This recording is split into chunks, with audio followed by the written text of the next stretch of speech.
I'm State Representative Julie Rogers, and I have the honor and privilege of serving in the legacy district of the late, great Mary Brown. Brown Todd Wolpe is so special to me, particularly because Mary was one of my mentors. And she leaves such a legacy and such big shoes to fill. She served for 18 years in the legislature back before we term limits, and we have the strictest term limits in the country, by the way. But she had so many important roles, until I recently became the assistant Democratic House Caucus chair. I didn't realize what exactly that meant and how difficult it is to wrangle a bunch of different opinions on any given topic. And she served as the House Democratic chair for 11 years, which is really remarkable because we elect those positions every term. She was famous for bipartisan deals, and she had a way about her of being able to break bread with those across the aisle to really work for the people of Michigan to get things done. She also had several key leadership positions, chaired the insurance committee in the House, as well as back when they had a women's rights committee, chaired one of those committees as well. One of the policies that is near and dear to my heart that she championed was domestic violence policies. Before her legislation, children were required to testify in difficult domestic violence situations and child abuse cases. And so she changed how that was done. I think she just leaves behind so many great stories. It was very adamant that she did not want to have a service or a funeral after she passed, which was difficult for many of us who loved her. But we did do a House resolution that I was honored to read on the House floor, and we did a small luncheon. And we were so glad that Don was able to support and come up to the Capitol to receive that special resolution. Mary championed many great causes locally. She really was the face of the Kalamazoo Planned Parenthood. She also was a big champion for the Girl Scouts, and I will never forget her always saying, well, I think you can give just one more box of cookies, Julie. I don't care if you're eating them or not. I don't care if you're on a diet or not.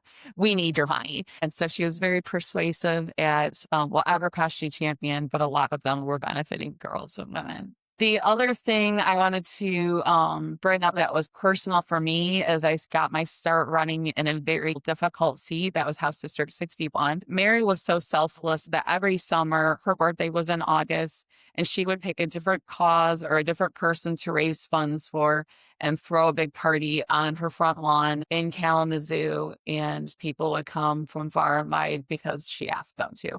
And so one of the years when I was running in House District 61, she threw a fundraiser for me for her birthday, and that was really special. I can still see her walking around her lawn in her signature flowering moo dress, which she always loved to wear bright colors. So I'm wearing my pink today for Mary. Thank you so much for the legacy you leave behind.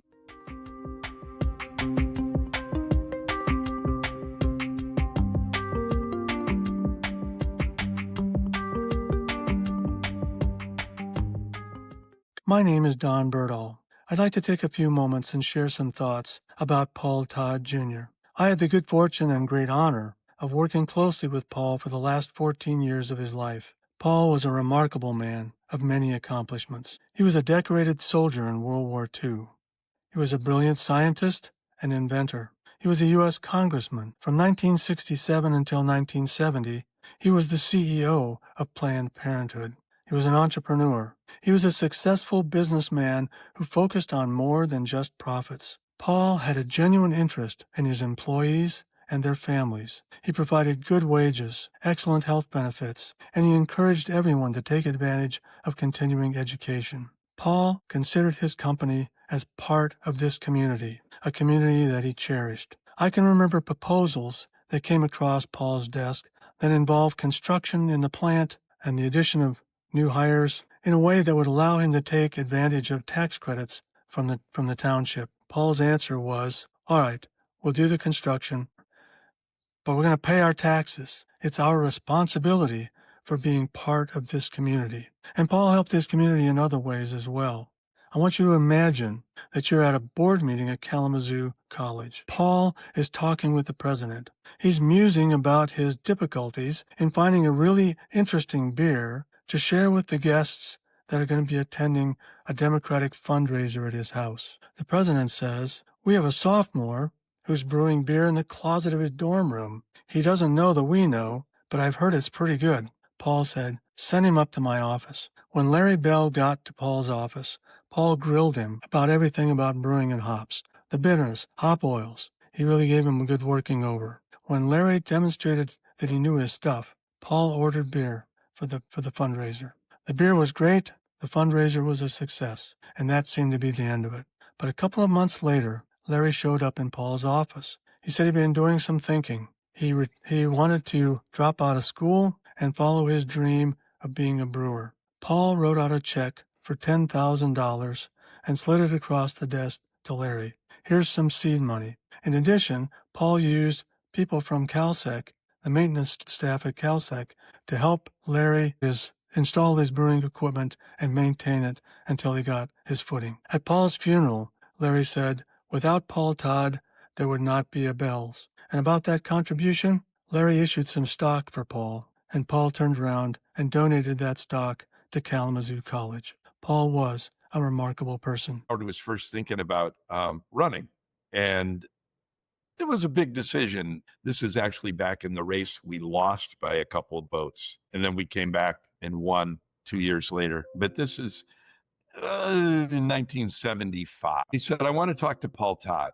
And we went out to Paul's Spice Factory. And he had been a friend of my parents. So I knew him a little bit, but I can see him the day we rolled up. And the first thing that hits you was the smell of cinnamon. You're at the spice company, and it was the most amazing, like greatest smell. Like if you think about opening up a jar of cinnamon, and it's that when you get there. And there was Paul Todd sort of standing in this big doorway of the factory. And he's like, come on in, Howard, you got to do this. And he sat down, talked about his experiences and what it was like, what Washington was like, but more importantly, just the things that you need to put your head into if you're going to win this race. The whole time Howard was in Congress, he was an advisor. He was someone that never stopped trying to make sure he was raising the money and doing all that. And just a good friend.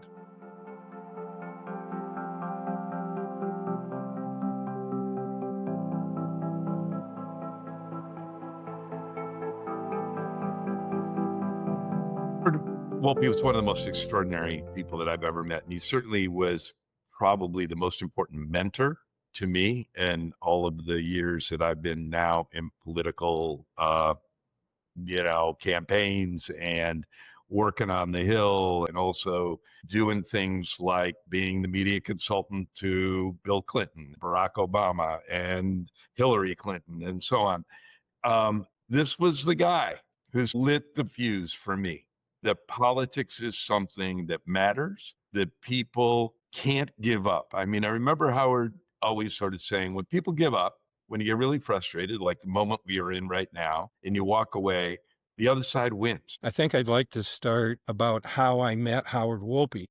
It was in the early 70s, and I was a student at Western.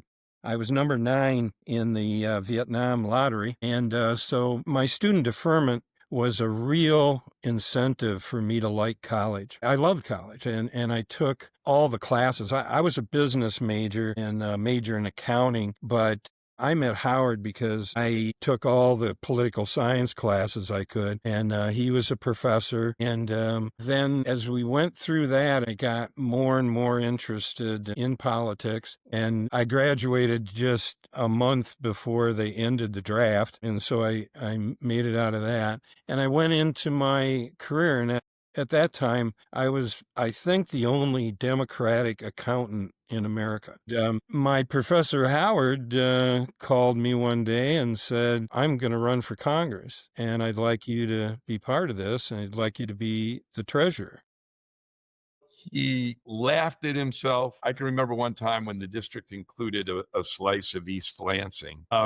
We were out in a park in downtown Lansing, filming it like 6:30 in the morning before anybody was there. And Howard was out in the park, and it was a little walk and talk.